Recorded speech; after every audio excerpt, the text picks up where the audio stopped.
శ్రీ గురుభ్యో నమః. చిన్ననాటి చందమామ కథలకు స్వాగతం. ఈనాటి కథ శీర్షిక ముగ్గురు దొంగలు. పూర్వం ఒక దేశంలో ముగ్గురు దొంగలు ఉండేవాళ్ళు. ఒకడిని మించిన గజ దొంగ ఇంకొకడు. ఒక రోజున దొంగలు ముగ్గురు ఒక పూటకూళ్ళ ఇంట్లో కలుసుకున్నారు. ముగ్గురు ఒకే వృత్తి కలవాళ్లేమో ఇట్టే స్నేహితులయ్యారు. ఇక ఎవడి గొప్పవాడు చెప్పుకోవడం మొదలుపెట్టారు. మొదటి దొంగ, నేను గూటిలోంచి అది పొదిగే గుడ్లను కూడా పిట్టకు తెలియకుండా తీయగలను అన్నాడు. రెండవ దొంగ, మనుషులు రోడ్డు మీద నడుస్తున్నప్పుడు వాళ్ళ చెప్పులకు అడుగున ఉండే అట్టలను కోసుకుని రాగలను అన్నాడు.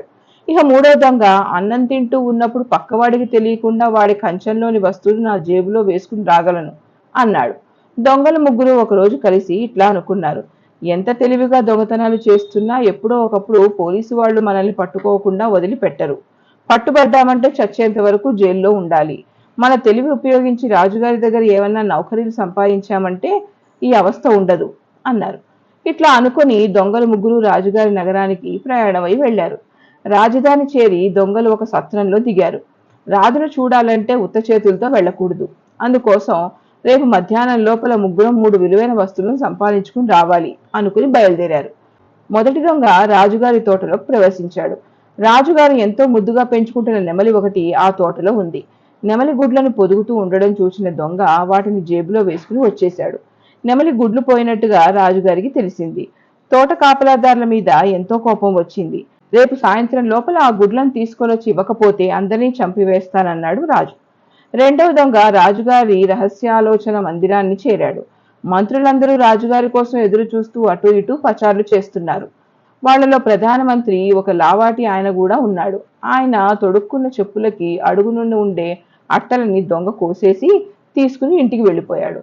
రాజుగారు వచ్చి సింహాసనం మీద కూర్చున్న తర్వాత మంత్రులు ఒక్కొక్కరు వెళ్లి మోకాళ్ల మీద కూర్చుని నమస్కారం చేశారు. ప్రధానమంత్రి కూడా అట్లా చేస్తూ ఉంటే పక్కన నిలబడి ఉన్న వాళ్ళంతా గుసగుసలు నవ్వులు మొదలుపెట్టారు. రాజుకి మంత్రికి కాళ్లకున్న చెప్పుల అట్టలు లేవని తెలిసిపోయింది. తన్ను అవమానం చేసేందుకే మంత్రి అడుగున అట్టలేని చెప్పులతో వచ్చాడని రాజుకు కోపం వచ్చింది. రేపు సాయంత్రం లోప తన ఈ అవిధేయతకు కారణం చెప్పకపోతే మంత్రిని చంపేయమన్నాడు. మూడో దొంగ రాజుగారి భోజనశాల చేరాడు. రాజుగారు వచ్చి భోజనానికి కూర్చున్నాడు. వంటవాళ్లు పళ్ళాల్లో రాజుగారికి వడ్డించిన లడ్డూలు కజ్జికాయలు తెచ్చారు. దొంగ ఎవరికీ తెలియకుండా వాటిలో 3 వంటలు తన జేబుల్లో వేసుకుని వచ్చేశాడు. రాజుకి ఆకలి దహించుకుపోతోంది. ఇంకా కొంచెం తీసుకువచ్చి వడ్డించమంటే అక్కడ ఏమున్నాయి? వంట వాళ్ళంతా చేరి తన కడుపు కాల్చేస్తున్నారని రాజుకి మా చెడ్డ కోపం వచ్చింది. రేపు సాయంత్రం వంట వాళ్ళందరినీ చంపివేయమన్నాడు. మర్నాడు మధ్యాహ్నం రాజు కొలువు తీరాడు. మన దొంగల ముగ్గురు తాము సంపాదించిన వస్తువులతో హాజరయ్యారు. రాజు, నిన్న కాపలాదారుల అశ్రద్ధ వల్ల తోటలో ఉన్న నెమలి గుడ్లు కాస్త పోయాయి. ప్రధానమంత్రి చెప్పులకు అడుగున అట్టలు కూడా లేకుండా సభకు వచ్చాడు. వంటవాళ్ళు నాకు సరిపెట్టనన్ని పిండి వంటలు చేయలేదు. అందువల్ల వీళ్ళందరినీ ఈరోజు సాయంత్రం చంపివేయమని ఆజ్ఞ ఇచ్చాను. నిన్న ఇట్లా జరగడానికి ఏవో కారణాలు ఉండి ఉండాలి. అవి నాకు తెలియజేసిన వాళ్ళందరికీ గొప్ప బహుమానం ఇస్తాను అన్నాడు. ప్రధానమంత్రి మొదలైన వాళ్ళందరికీ కూడా శిక్ష లేకుండా చేస్తానని కూడా అన్నాడు. అప్పుడు దొంగలు ముగ్గురు రాజుగారి పాదాల వద్ద నెమలిగుడ్లు, చెప్పుకి అడుగున ఉండే అట్టలు, లడ్లు, కజ్జికాయలు ఉంచి జరిగిన సంగతంతా చెప్పారు. పైగా మాట ఇచ్చిన ప్రకారం బహుమతి ఇవ్వమని రాజుగారిని అడిగారు. దొంగల సాహసానికి రాజుకు ఎంతో ఆశ్చర్యం కలిగి, మాట ఇచ్చిన ప్రకారం బహుమానం ఇచ్చేందుకు నాకే అభ్యంతరం లేదు. మీరు చేసిన పనికి న్యాయ ప్రకారం మిమ్మల్ని శిక్షించవలసి ఉంటుంది. కానీ నేను చెప్పే పని ఒకటి మీరు చేస్తే మిమ్మల్ని క్షమించి బహుమానం కూడా ఇవ్వటమే కాకుండా పెద్ద ఉద్యోగాలు కూడా ఇస్తాను అన్నాడు. అట్లాగే ఆ పని ఏదో చెప్పండి అన్నారు దొంగలు. రేపు ప్రొద్దుటికి నా కోశాగారం నుండి 3 మణులను దొంగతనం చేసి తీసుకురావాలి. అలా తీసుకురాలేకపోతే మీ తలలు ఖండిస్తాను అన్నాడు రాజు.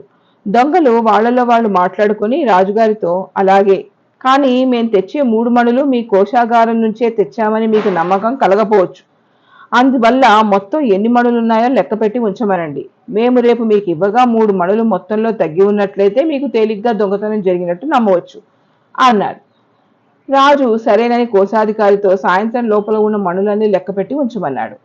రాజుగారి కోశాగారంలో సంచుల కొద్దీ మణులున్నాయి. అన్నీ లెక్కపెట్టడం ఒక్క మనిషి వల్ల అయ్యే పని కాదు. అందువల్ల రాజుగారి వద్ద పెద్ద ఉద్యోగం చేసే వాళ్ళందరినీ మణులు లెక్కపెట్టేందుకు రమ్మని కోశాధికారి అడిగాడు.